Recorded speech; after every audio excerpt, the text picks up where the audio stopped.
বিদ্যাসাগরের ২০৫তম জন্ম শতবার্ষিকী সেখানে পৌঁছে গিয়েছেন অভিষেক বন্দ্যোপাধ্যায়।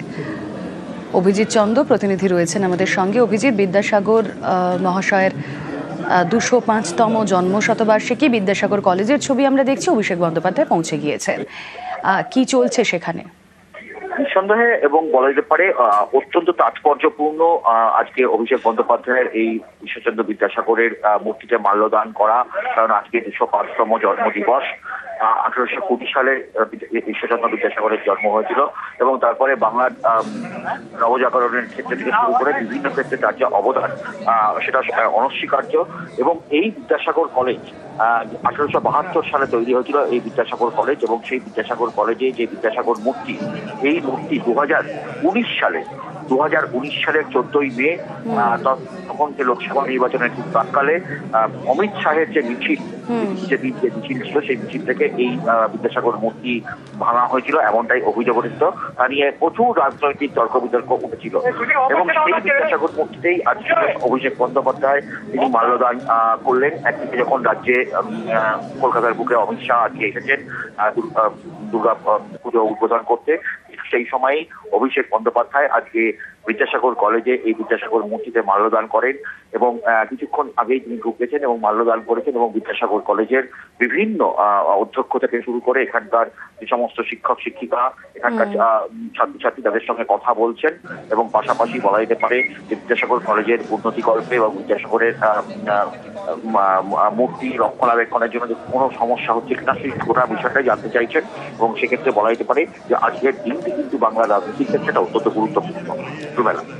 বেশ, অত্যন্ত সিগনিফিকেন্ট এই ছবিটা এখন, তার কারণ বাঙালিকে, বাংলার নবজাগরণ, বাঙালির নবজাগরণে ঈশ্বরচন্দ্র বিদ্যাসাগরের ভূমিকা আমরা সকলেই জানি, তার ভূমিকা অনস্বীকার্য।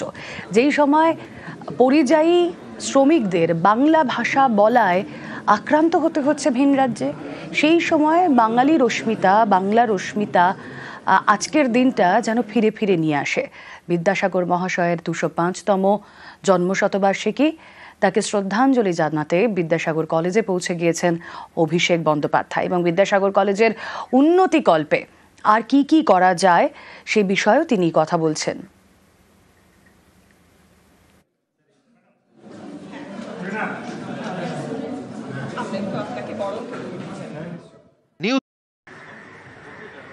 বাল্যবিবাহ রোধ করেছিলেন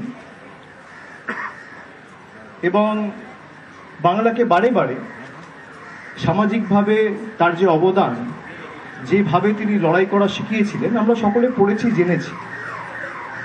বাইরে থেকে যারা এসছিল এবং উত্তর ভারতের কালচার চাপিয়ে দিয়ে যারা বিদ্যাসাগরের মূর্তি ভেঙেছিল, তাদেরকে মানুষ জবাব দিয়েছে, এটা রাজনৈতিক বিষয় নয়।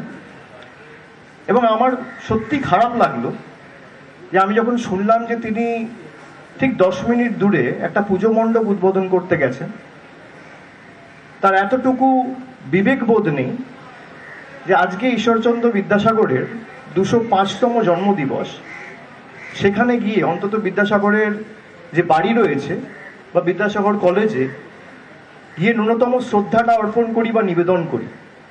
এই কারণেই আমরা এদেরকে বাংলা বিরোধী বলেছি এবং যতদিন এরা থাকবেন বাংলা বিরোধী যে মনোভাব এবং আচরণ এবং দৃষ্টিভঙ্গি, এটা মানুষ দেখেছে এবং আগামী দিনেও দেখবে। এবং তারা যেভাবে কার্যত জল্লাদদের উল্লাস মঞ্চে পরিণত করে কলকাতা শহরকে সেদিনকে, তৃণমূলের সাথে লড়াই, বিজেপির পলিটিক্যাল লড়াই, সেটা চলবে। আপনাদের যত আক্রমণ আপনারা আমাকে করুন, মুখ্যমন্ত্রীকে করুন, কোনো অসুবিধা নেই। কিন্তু এই যে বাংলার ঋষি মনীষীদের অপমান করেছে, রবীন্দ্রনাথ ঠাকুরের জন্ম কোথায় এরা জানে না, পঞ্চানন বর্মাকে পঞ্চানন বর্মন বলে, ঈশ্বরচন্দ্র বিদ্যাসাগরের কি অবদান জানে না, রামমোহন রায়ের কি অবদান জানে না, ক্ষুদিরাম বসুর অবদান জানে না। তাদের কাছে আমাদের বাংলার ইতিহাস এবং বাংলার কৃষ্টি সংস্কৃতি শিখতে হবে না। আজকে যারা এসে বাংলায় দুর্গা প্যান্ডেল উদ্বোধন করছে, তারাই তো 5 বছর আগে বলতো বাংলায় দুর্গাপুজো হয় না। তো যতবার আসবে তো পরস্পর বিরোধী। আপনি যে কথাগুলো বলতেন 3 বছর 4 বছর আগে বলতো तृणमूल का सरकार बंगाल में दुर्गा पूजा होने नहीं दे रहा है, और সেই দুর্গা পুজো ইউনেস্কোতে ইনট্যাঞ্জিবল কালচারাল হেরিটেজের স্বীকৃতি পেয়েছে আমাদের সরকারের আমলে 2023 সালের সেপ্টেম্বর মাসে। অন্য কোনো উৎসব বা অন্য কোনো কর্মকাণ্ড বিজেপি সরকারের নেতৃত্বে স্বীকৃতি পায়নি, কন্যাশ্রী স্বীকৃতি পেয়েছে। এটা শেখা উচিত বাংলার থেকে। যেভাবে বাংলাকে এরা পদে পদে নিপীড়িত, বঞ্চিত, শোষিত করে রাখতে চেয়েছে, এমনকি আপনারা আজকে দেখেছেন হাইকোর্টের একটা অর্ডারও এসছে যেখানে বীরভূমের একটা গর্ভবতী মহিলাকে এবং তার সাথে 6 জনকে বাংলাদেশি বলে ডিপোর্ট করে দেওয়া হয়েছিল। হাইকোর্ট আজকে অর্ডার দিয়ে বলেছে যে এফআরআর এর যে ডিপোর্টেশন সেটা সম্পূর্ণ অবৈধ, ওপেন কোর্টে বলেছে, এবং বলেছে 4 সপ্তাহের মধ্যে তাদেরকে ভারতবর্ষে ফিরিয়ে আনতে হবে। বাংলা দেখলে বলে দিচ্ছে বাংলাদেশ, বাংলায় কথা বললে বলছে এদের অ্যারেস্ট করতে হবে। সংবাদ মাধ্যমের যারা বন্ধুরা রয়েছেন তারা জিজ্ঞেস করুন।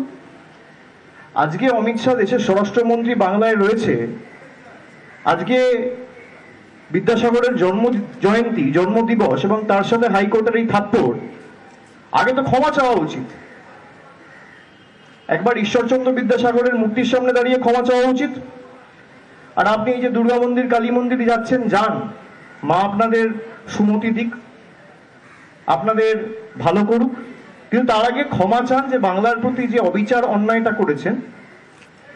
এবং ঈশ্বরচন্দ্র বিদ্যাসাগর যে আপসীন লড়াইয়ের সংগ্রাম ইতিহাস জানেননি, না জেনে আপনার নেতৃত্বে যে মূর্তি ভাঙা হয়েছিল, এবং তারা আজও বহাল তো বিয়েতে বিজেপি করছে, যারা করেছিল তাদের বিরুদ্ধে কোনো উপযুক্ত ব্যবস্থা বা শাস্তিও দলীয় তরফ থেকে তারা নেয়নি। এবং যত বাংলার বিরোধিতা করেছে বাংলার মানুষ তত গর্জে উঠেছে।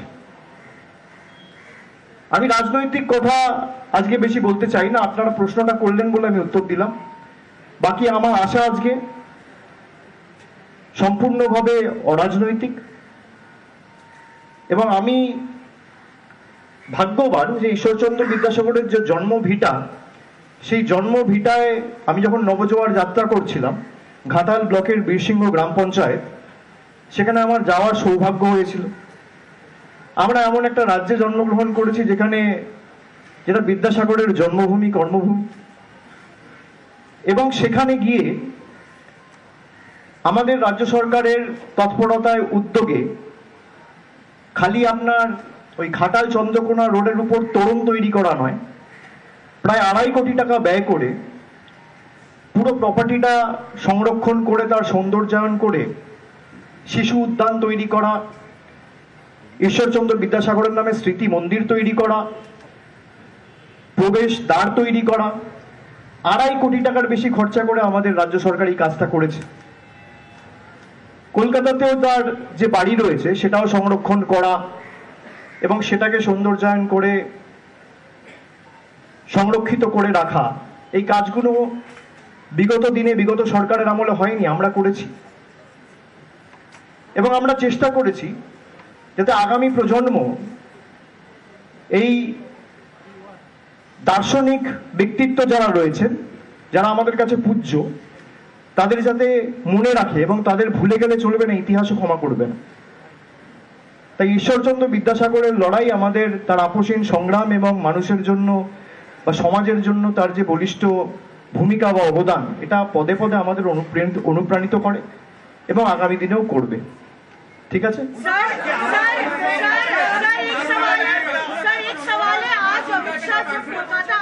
तो उन्होंने कहा कि अब जो है वो सोनार बांग्ला बनाएंगे 2026 के चुनाव के बाद, कैसे देखते हैं इसको? अच्छी बात है, लेकिन उनसे पहले पूछिए कि जो 2 लाख करोड़ आप बंगाल का पैसा रोक के रखे हैं, वो पैसा आप कब छोड़ेंगे और किस आधार पे और किस नियम पे आप रोक के रखे? पत्रकार के नाते ही आपको पूछना चाहिए। भाई वो कुछ बोल रहे हैं तो आप मेरे से आके पूछ रहे, मैं आपको जवाब दे रहा हूं। और अगर अमित शाह जी कहते हैं कि भाई तृणमूल के तरफ से झूठ बोला जा रहा है, आप चुन लीजिए कौन सा चैनल में आपको बैठना है, कितना बजे बैठना है, आप तो चैनल भी आपका है, पत्रकार भी आपका है, समय भी आप तय कर लीजिए, मुझे बता दीजिए, मैं आ जाऊंगा इंफॉर्मेशन लेके, डॉक्यूमेंट लेके। 2 लाख करोड़ आप किस हक पे और किस आधार पे आप रोक के रखे हैं? आप सोनार बांग्ला बनाने का बात कर रहे हैं, आप पूछे क्यों नहीं? भाई 2 दिन पहले बिहार में सड़क धंस गया, सोनार बिहार बना क्या? आप पूछे? गुजरात में रोज ब्रिज टूट रहे हैं, महाराष्ट्र में पुल टूट रहे हैं, ब्रिज टूट रहे हैं, सोनार महाराष्ट्र बना क्या? सोने का गुजरात बना क्या? सोने का उत्तर प्रदेश बना क्या? जरा पूछिए उनसे। ये जो पैसा आप बंगाल से लेके जा रहे हैं, ये कहीं ना कहीं आप उत्तर प्रदेश में लगा रहे हैं, बिहार में लगा रहे हैं, महाराष्ट्र में लगा रहे हैं, मध्य प्रदेश में लगा रहे हैं। तो सोने का मध्य प्रदेश बना या सोने का उत्तर प्रदेश बना या सोने का बिहार बना? न्यूज